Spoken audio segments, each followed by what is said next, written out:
के बिहारी लाल की जय, कृष्ण कन्हैया की जय। कहते हैं कृष्ण सदा अपने भक्तों पे दया करते हैं। सदैव और सदैव जो एक बार उनको पुकारता है वो तुरंत दौड़कर आते हैं।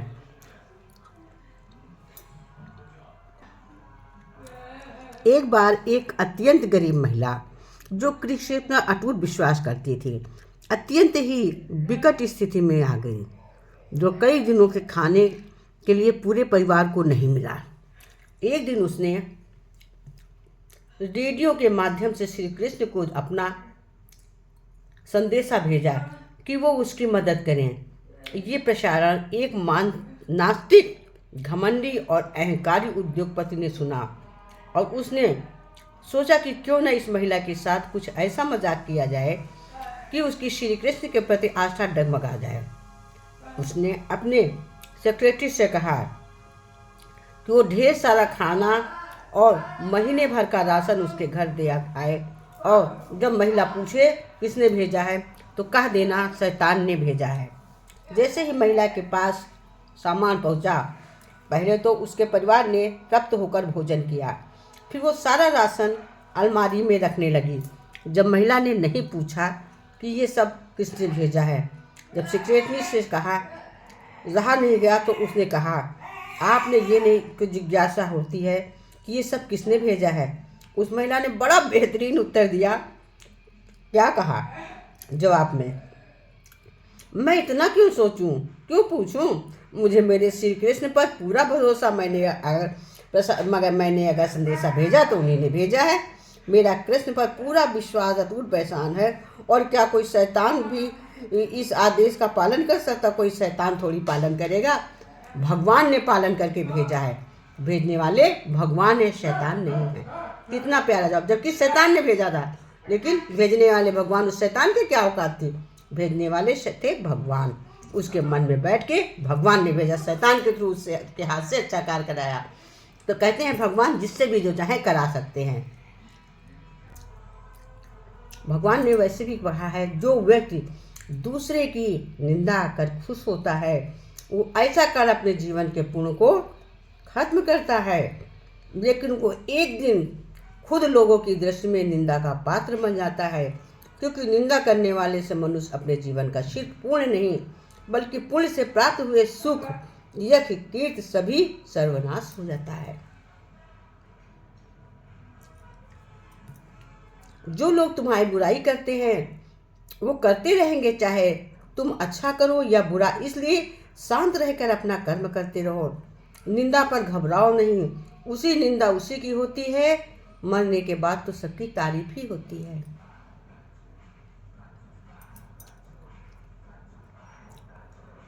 भगवान के नाम अनंत हैं, किसी के भी लिए सभी नाम लेना संभव नहीं है। भगवान के किसी भी एक नाम का श्रद्धापूर्वक उच्चारण करने मात्र से सब पापों की निवृत्ति हो जाती है, परंतु पूर्ण विश्वास न होने पर नमोच्चारण के बाद भी पाप करने के कारण ही इसका अनुभव नहीं होता है।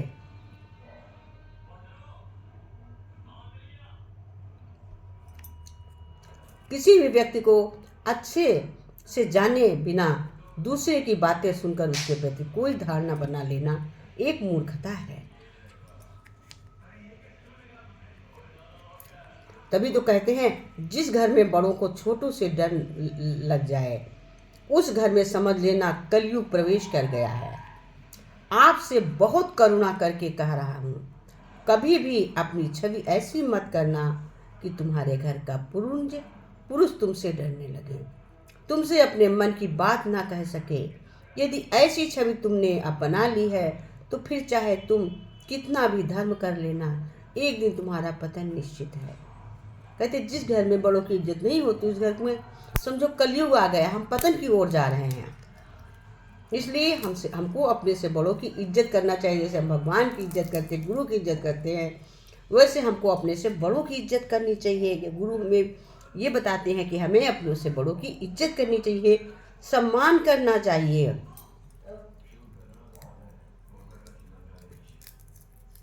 जैसे रावण में दो व्यक्ति हैं, एक विभीषण और एक कैकेयी।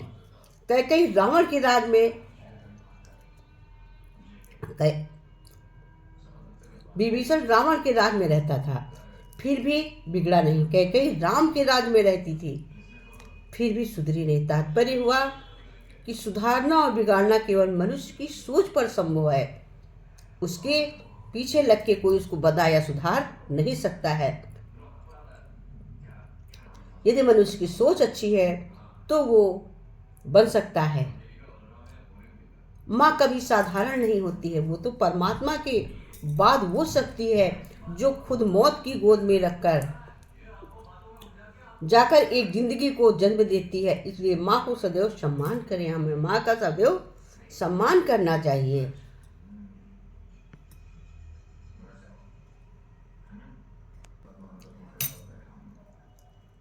कहते हैं जिस प्रकार सांप, केचुली, गिरगिट और अपना रंग बदलना कभी नहीं छोड़ता, ठीक उसी प्रकार छल कपट से भरा व्यक्ति अपना स्वभाव कभी नहीं छोड़ता, चाहे उसके शब्द कितने ही मीठे क्यों ना हों।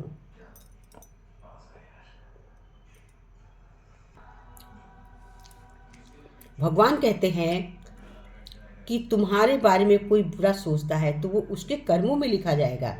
तुम क्यों किसी के बारे में बुरा सोचकर अपना वक्त कर्म खराब करते हो। जिस दिन सत्य के साथ अकेले खड़े होने का सहारा आ जाए, उस दिन अपने को दुनिया में कोई हरा नहीं सकता है। गीता में लिखा है, मूर्खों को कभी भी भूल कर भी ज्ञान नहीं देना चाहिए, वो उनके लिए विष के समान कड़वा होता है। झूठ किसी भी संबंध का अंत करने में अहम भूमिका निभाता है, क्योंकि सच आज नहीं तो कल सामने आ ही जाता है। घमंड भारी बातें करके किसी का दिल नहीं दुखाना चाहिए, क्योंकि वक्त घमंड भी तोड़ देता है और बात करने लायक भी नहीं छोड़ता है।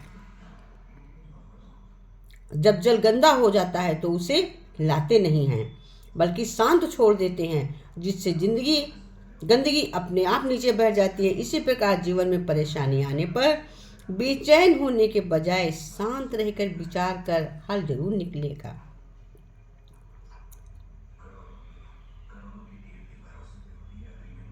कहते हैं, कर्जदार वफादार हमेशा रहिए, आपके बुरे समय में आपका साथ देगा कौन? जो एक ही देने वाला है, उसी का सहारा को। अंजाम की खबर तो कर्ण को भी नहीं थी, लेकिन बात तो दोस्ती निभाने की थी।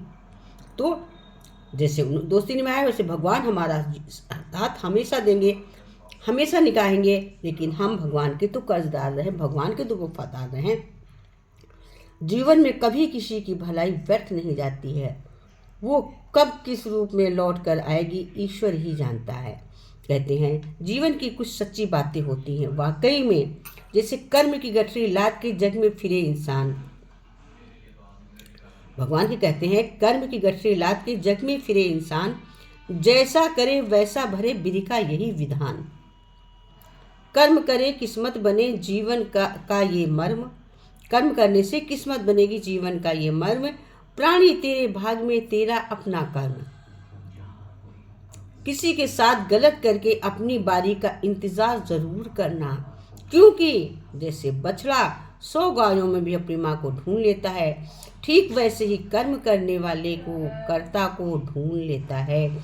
जो गड्ढा हम दूसरों के लिए खोदते हैं, उसमें एक ना एक दिन हम खुद गिरते। इसलिए यदि मन में सोच सुंदर हो तो सारा जग सुंदर लगता है। चेहरे की चमक और घर की ऊंचाई पर कभी नहीं जाना चाहिए, क्योंकि जिस घर में बुजुर्ग मुस्कुराते हैं तो समझ लीजिए उस घर में स्वयं मुरलीधर बंसी बजैया रहते हैं।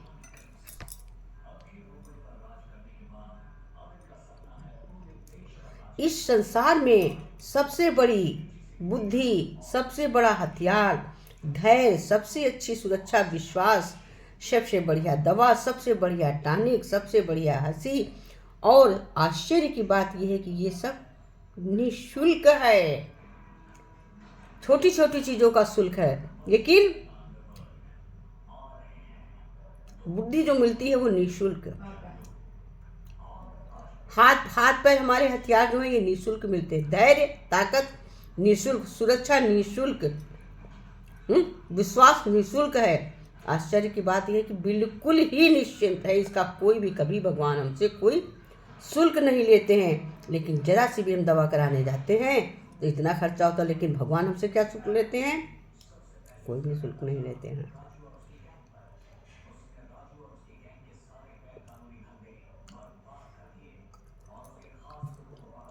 भगवान कहते हैं तालाब सदा कुएं से सैकड़ों गुना बड़ा होता है, फिर भी लोग कुएं का ही पानी पीते हैं, क्योंकि कुएं में गहराई और शुद्धता होती है।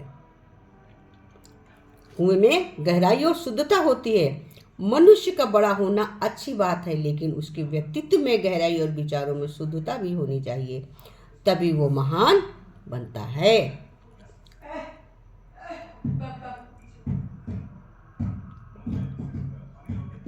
अहंकार में तीनों गए, धन, वैभव और वंश। यकीन ना आए तो देख लो रावण, कौरव और कंस। कहते जब अहंकार करते धन वैभव चला जाता है, और यकीन न हो तो समझो रावण कैसे, कौरव और कंस की।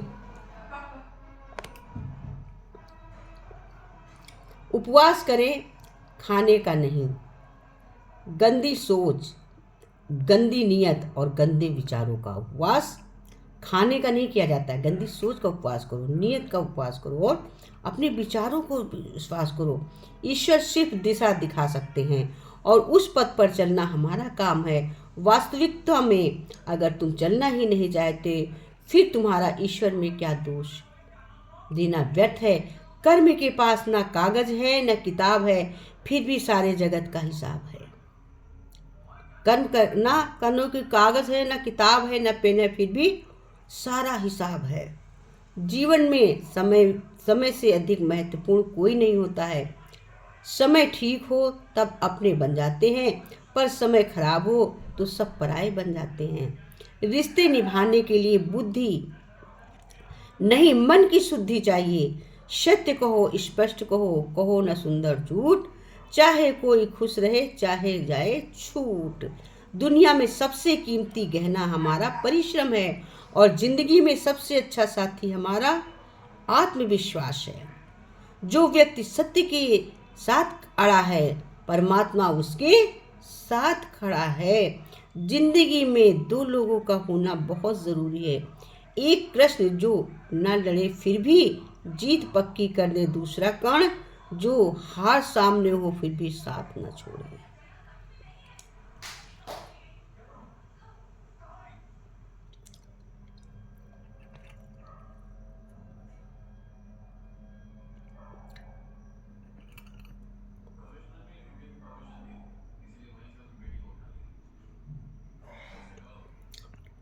बुद्ध जी का बड़ा सुंदर सा संदेश है, बड़ा सुंदर सा दृष्टांत है। कहते हैं लोहे को कोई नष्ट नहीं कर सकता है।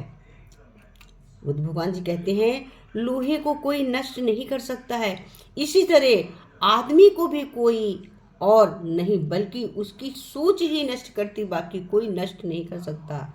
सोच अच्छी रखो, निश्चित अच्छा ही होगा। कहते हैं कि जीवन मिलना भाग्य की बात है, मृत्यु होना समय की बात है, पर मृत्यु के बाद भी लोगों के दिलों में जिंदा रहना ये कर्मों की बात है। सत्य से मीठा दुनिया में कोई फल नहीं है। झूठ कितना भी बोलो उसका कोई कल नहीं है।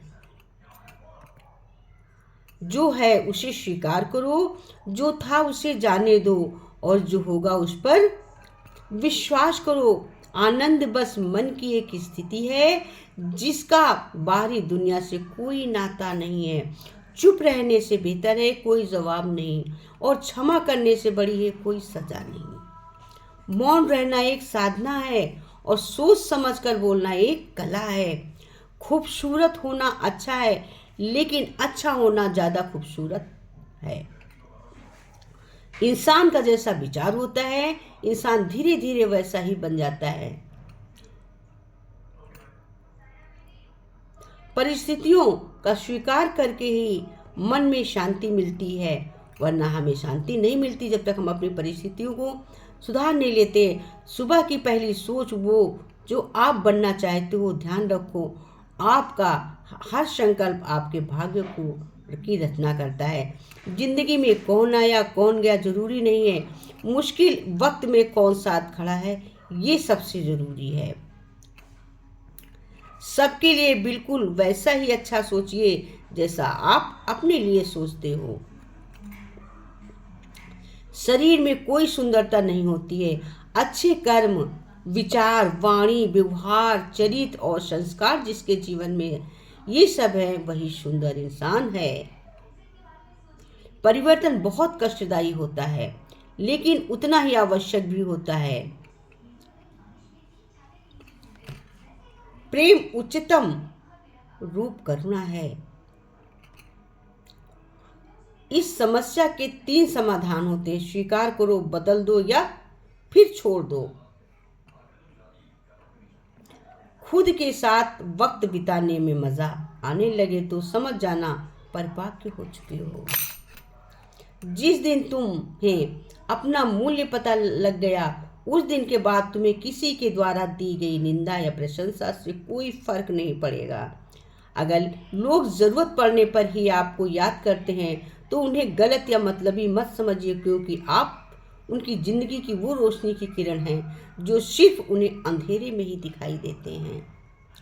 हर करीबी इंसान जो अपना राज मत बताओ, क्योंकि जो आज आपके साथ है वो कल आपके खिलाफ हो सकता है। बीते हुए कल का अफसोस और आने वाले कल की चिंता 2 ऐसे चोर हैं जो हमारे आज की खूबसूरती को चुरा लेते हैं। केवल पैसे से कोई धनवान नहीं होता है। असली धनवान वो है जिसके पास अच्छी सोच, मधुर व्यवहार, सुंदर विचार है।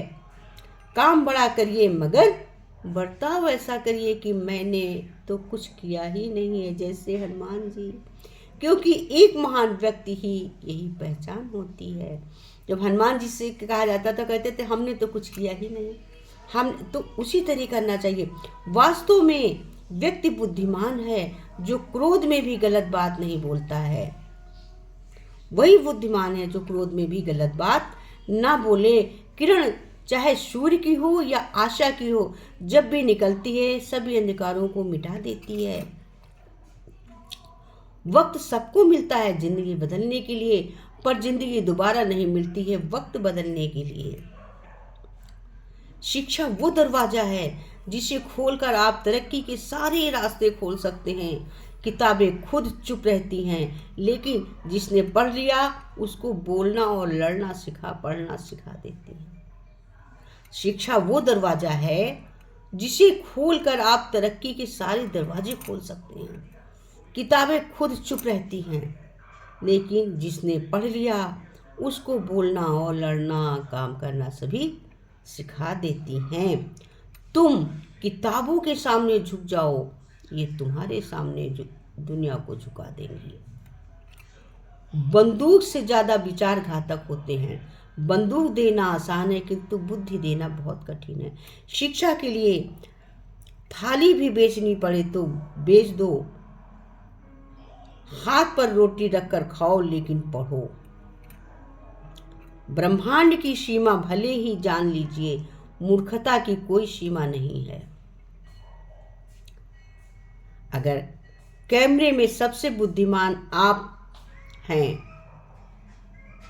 अगर कमरे में सबसे बुद्धिमान आप हैं, तो आप गलत कमरे में हैं। क्योंकि कमरे में जितने लोग हैं, किसी और के अपने को बुद्धिमान नहीं समझते तो हम अपने को गलत समझें। उस व्यक्ति की आलोचना करने का अधिकार है जो सहायता करने की भावना रखता है। जिंदगी में खत्म होने जैसा कुछ नहीं होता है। हमेशा एक नई शुरुआत आपका इंतजार करती है। नमक जैसा किरदार निभाओ, ना कोई ज़्यादा इस्तेमाल करे, ना कोई आपके बिना ऐसा ना हो कि ना रह पाए। जैसे नमक हम थोड़ा ही डालना पसंद करते हैं, उस प्रकार हमको किसी से ज़्यादा घुलना मिलना नहीं चाहिए। नमक जैसा कि मतलब भर का हमें व्यवहार करना चाहिए। आश्चर्य की बात यह है कि लोग जीवन को बढ़ाना चाहते हैं, लेकिन सुधरना नहीं चाहते हैं। तो राजनीति में हिस्सा न लेने का सबसे बड़ा दंड ये है कि मूर्ख व्यक्ति आप पर शासन करने लगते हैं। कहते हैं पढ़ा लिखा व्यक्ति अपने समाज को अंधविश्वास एवं अज्ञानता के दलदल से बाहर निकाल पाए तो उसके शिक्षा शिक्षित होने का अर्थ नहीं है। मंदिर जाने वाले लोगों की लंबी कतारें जिस दिन पुस्तकालय की ओर बढ़ेंगी, उस दिन मेरे इस संदेश को महाशक्ति बनाने से कोई नहीं रोक पाएगा। कहते जो मंदिर जाते हैं वो पुस्तकालय की तरफ बढ़ने लगे तो समझ लो महाशक्ति हो गई। अब तो भगवान कहते हैं कि सबसे बड़ी बात है कि सोच अच्छी रखो। किस कदर लड़ा होगा वो एक अकेला इंसान, जिसे हराने के लिए आज भी उसके पुतले तोड़े जा रहे हैं। सोचो गांधी जी किस प्रकार लड़े होंगे। हम जरा सा अपने मन में विडंबना करें, सोचें कि हमारा देश आज कैसे चल रहा है। ऐसे बुद्धिमान लोग थे, ऐसे दूसरों के लिए मर मिटने वाले थे, इतनी अच्छी सोच के थे पहले के लोग। लेकिन आज की हमारी सोच, बस हम ये सोचते हम अच्छे रहें, हमारे वाले अच्छे रहें, बाकी को जो कुछ होता हो जाए। दूसरे के बारे में हम कभी कुछ सोचते ही नहीं है। जो हो बस हमारे घर वालों के लिए अच्छा हो, बाकी के हमसे कोई मतलब नहीं है। उदार बनो पर इस्तेमाल मत होने दो, प्यार करो पर खुद को ठेस लगने ना दो, विश्वास करो पर भोले मत बनो, दूसरे की सुनो लेकिन अपनी आवाज मत खोने दो। बुद्धिमान कभी मूर्खों को ये नहीं पता चलने देता कि उसे पता चल चुका है कि वे मूर्ख हैं।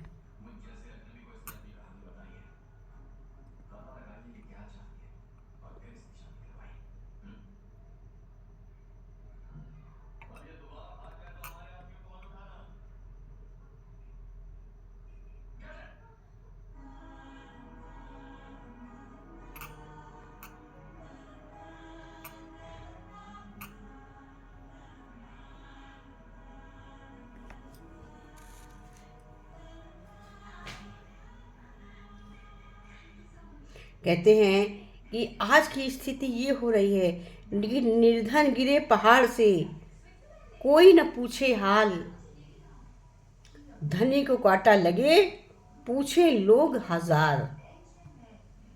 निर्धन गिरता पहाड़ से, उससे कोई नहीं पूछता, लेकिन एक धनी व्यक्ति के पैर में अगर कांटा लग जाता है तो आदमी क्या करता है? हाय क्या हो गया, हाय क्या हो गया, उसको देखने दौड़ता है। लेकिन गरीब व्यक्ति का कोई नहीं होता है। तो उसका कौन होता? जिसका कोई नहीं होता है उसका जो होता है वो अगली उनसे भी हिसाब लेता है जिनके पैर में कांटे पूछे जाते हैं उसके है। कृष्ण भगवान, राम भगवान, जिस देव को आप मानते हो वही खड़े होते उस आदमी के साथ में। उसी का सबसे बड़ा साथी होता है।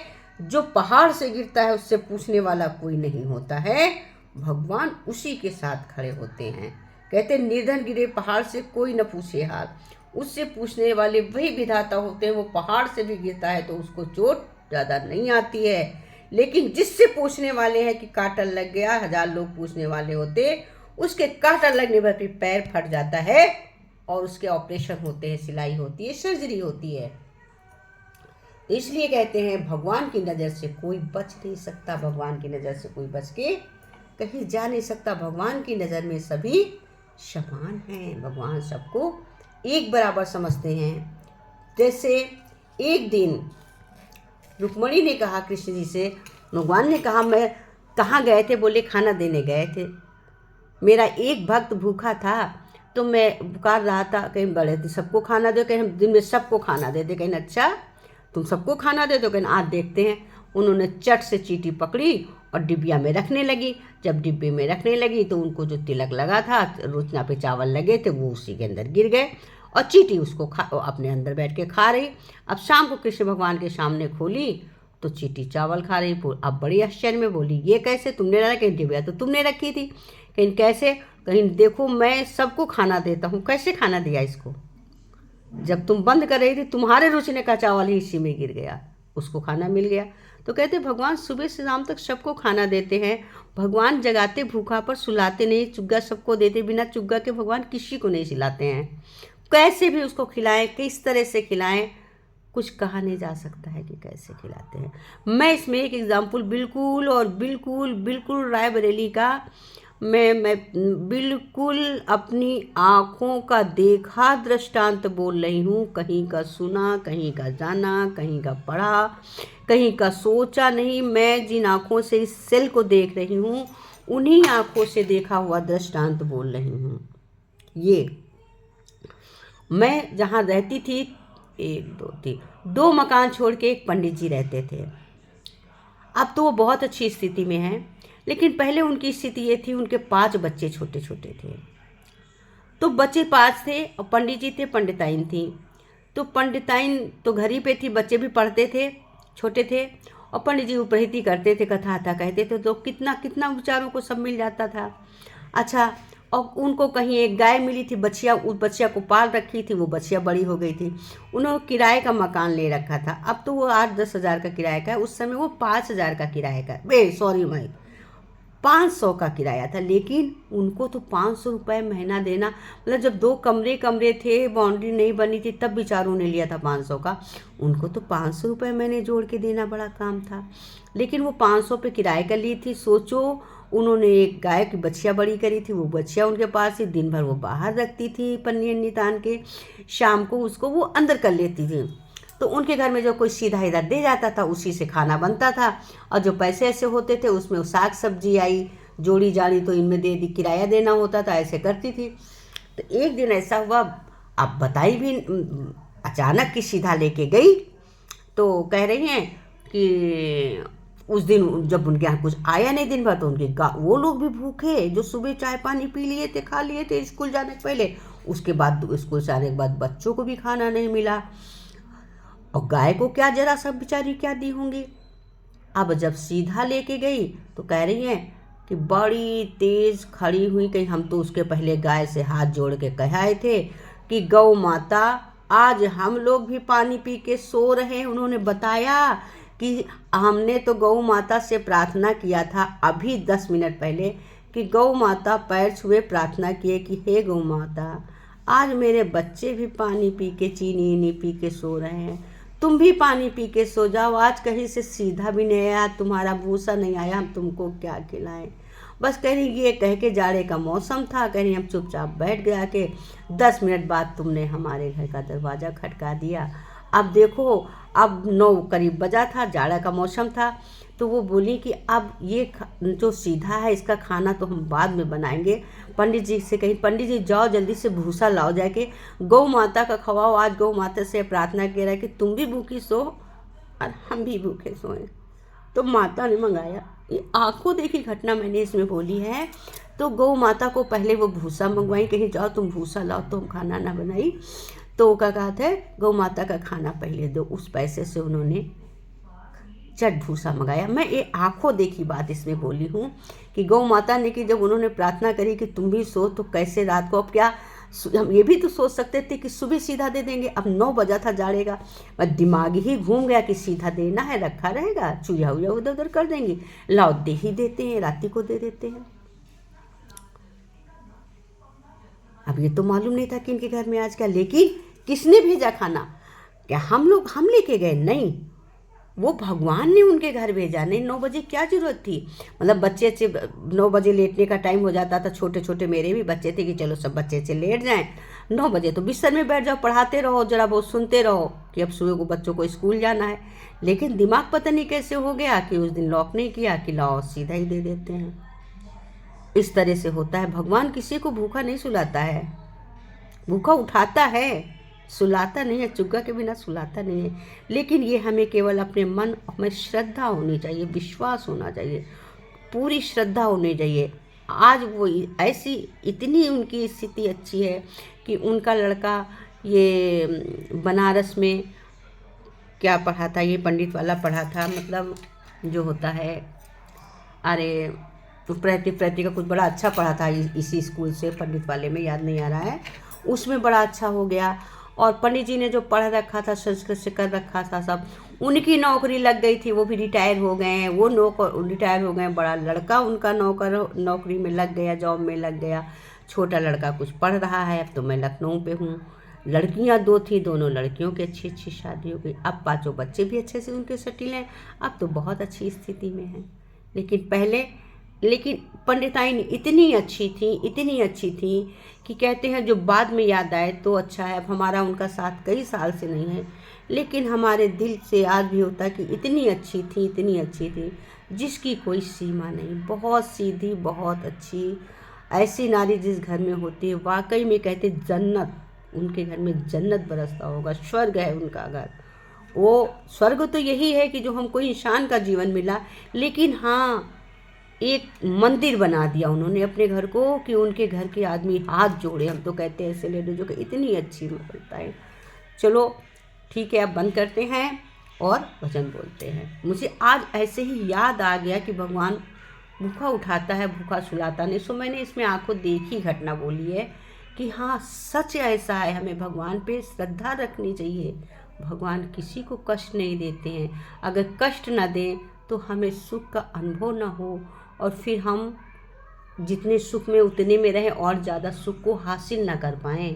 जैसे कुम्हार क्या घड़े को पीटता है अंदर से तो क्या तोड़ने के लिए बजा के देखता, चिटका तो नहीं है। उस तरह से भगवान हमको रिपेयरिंग करते हैं, भगवान हमको अच्छा बनाने की बनाते हैं।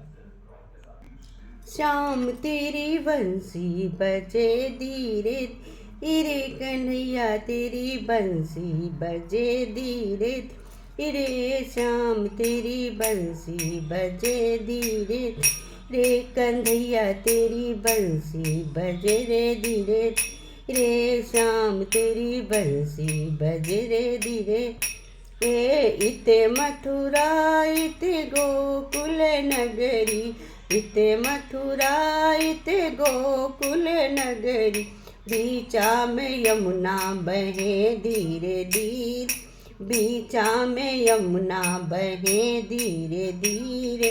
इते मथुरा इते गोकुल नगरी, बीचा में यमुना बहे धीरे धीरे, श्याम तेरी बंसी बजे रे धीरे धीरे, कन्हैया तेरी बंसी बजे रे धीरे धीरे। इत मधुमंगल इत श्रीदामा, इत मधुमंगल इत श्रीदामा, बीचा में कान्हा चले धीरे रे। इत मधुमंगल इत श्रीदामा, इत मंगल इत श्रीदामा, बीचा में कान्हा चले रे धीरे धीरे, बीचा में कान्हा चले रे धीरे धीरे, श्याम तेरी बंसी बजे रे धीरे धीरे, कन्हैया तेरी बंसी बजे रे धीरे धीरे, सांवरिया तेरी बंसी बजे रे धीरे धीरे। इत में ललिता इत में विशाखा, इत में ललिता इत में विशाखा, बीचा में राधा चले रे धीरे धीरे। इते ललिता इत में विशाखा, बीचा में राधा चले रे धीरे धीरे, बीचा में राधा चले रे धीरे धीरे, श्याम तेरी बंसी बजे रे धीरे धीरे, कन्हैया तेरी बंसी बजे रे धीरे धीरे। कदम के अली पे झूला परो है, कदम की अली पे झूला परो है, कदम की अली पे झूला परो रे, राधा और मोहन झूले रे धीरे धीरे, राधा और मोहन झूले रे धीरे धीरे, श्याम तेरी बंसी बजे रे धीरे धीरे, कन्हैया तेरी बंसी बजे रे धीरे धीरे। हम सब आए तेरी शरण में, आए तेरी शरण में, हमको भी दर्शन मिले रे धीरे धीरे। हम सब आए तेरी शरण में, हमको भी दर्शन मिले रे धीरे धीरे, हमको भी दर्शन मिले रे धीरे धीरे, श्याम तेरी बंसी बजे रे धीरे धीरे, कन्हैया तेरी बंसी बजे रे धीरे धीरे सावरिया तेरी बंसी, बजे रे धीरे धीरे। बोलो बाके बिहारी लाल की जय, कृष्ण कन्हैया की जय।